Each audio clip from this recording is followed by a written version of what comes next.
মহোদয়কে বিনম্রতার সঙ্গে অনুরোধ করবো ওনার মূল্যবান আলোচনা রাখার জন্য। উনি কিছুক্ষণের মধ্যে আসবেন। ইতিমধ্যে আমাদের মধ্যে উপস্থিত হয়ে গিয়েছেন রাজ্যের মাননীয়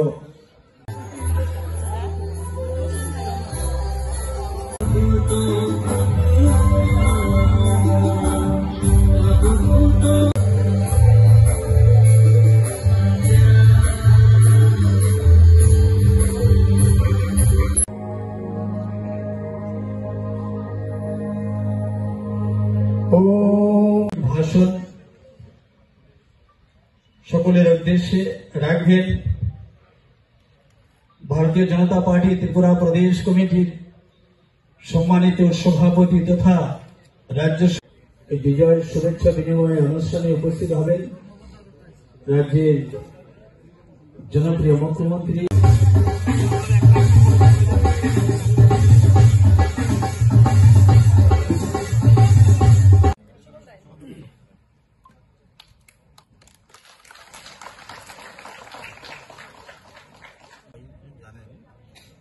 আমাদের এই হিন্দু সনাতনী যে রীতিনীতি অনুসারে দুর্গা পূজার পরে একটা বিজয় সম্মেলনী বা বিজয় উৎসব হয়। সেটা প্রাচীনকাল থেকে ভগবান শ্রী রামচন্দ্র যখন দেবীর আরাধনা করেছিলেন বা দেবীর পুজো করেছিলেন, তারপর বিজয় উৎসব উনি করেছিলেন।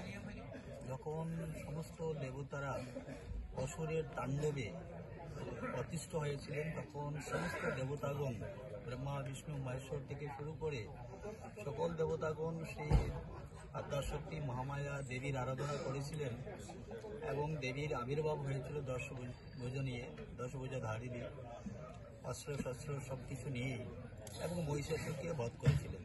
তখন সমস্ত দেবতাগণ বিজয় উল্লাস করেছিলেন, বিজয় উৎসব করেছিলেন।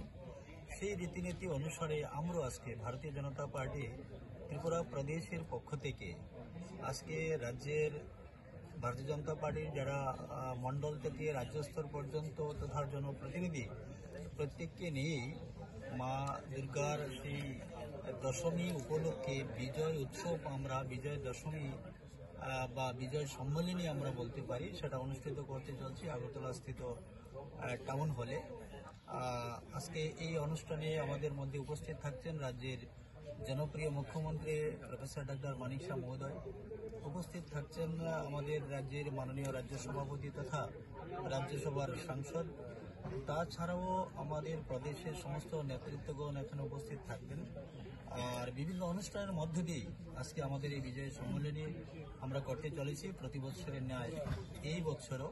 তো আমরা সকলের সহযোগিতা কামনা করি এবং আমরা আশা রাখবো আগামী দিনেও যেন আমরা সবাই একে অন্যের সঙ্গে আমরা হাতে হাত মিলিয়ে আমরা এই ত্রিপুরাকে এগিয়ে নিয়ে যেতে পারি এবং শান্তি সম্প্রীতির মধ্য দিয়ে ত্রিপুরার সেই সম্প্রীতিটাকে আরো অটুট করে তুলতে পারি। আমরা আজকে এই বিজয় সম্মেলন থেকে সেই শপথ আমরা নিতে চলেছি।